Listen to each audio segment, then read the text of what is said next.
এক সরকারি কর্মকর্তা, বড় কর্মকর্তা আমাকে বলতেছিলেন যে দেখেন, আমি সারা জীবন বাজার করি আর বইয়ের বকা শুনি। আমি চলে যাওয়ার পর আমার অফিসের একজন কেরানি আছে, তাকে দায়িত্ব দিছি বাজার টাজার করার জন্য।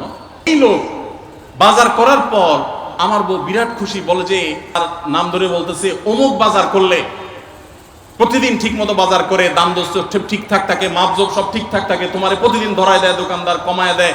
2 কেজির গোশত আমার কাছে মনে হয় 1.5 কেজি দিছে, ওজন কম দিছে মনে হয়, নজরে উঠে না। তো লোকটা বলেছে আমার খুব সন্দেহ হলো, একই দোকান থেকে আমিও আনি, সেও আনে, আর আমার তো ঠকানোর কথা না, পরিচিত দোকানদার। তাহলে মহিলা এই কথা বললো, তার ব্যাপারে কাহিনীটা কি? তারা ডেকে বলছে বলো তো কাহিনী কি, সিক্রেটটা কি? তো লোকটা বলতেছে যে স্যার, সত্য বলতে কি, আমি গোশত 3 কেজি কিনলে ম্যাডামকে বলতাম 2 কেজি, 1000 টাকা কিনলে ম্যাডামরে বলতাম 500 টাকা। টাকা তো আপনি দিবেন, আপনার সাথে বোঝাপড়া হবে, কিন্তু আমি জানি বাসায় এইটা বললে বউরা খুশি থাকে। তো এই জন্য আমি একটু কমায় কমায় বলি দাম, আর জিনিস কমায় কমায় বলি। তখন সে প্রতিদিন 2 কেজি মাংস যেটা দেখে আপনি আনেন, আজকে দেখে যে সে 1 কেজি মাংস ওই পরিমাণ, তখন সে তো খুশি হবেই স্যার।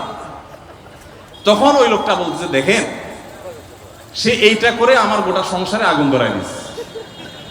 তো এইভাবে মিথ্যা কথা বলা কিন্তু জায়েজ নাই।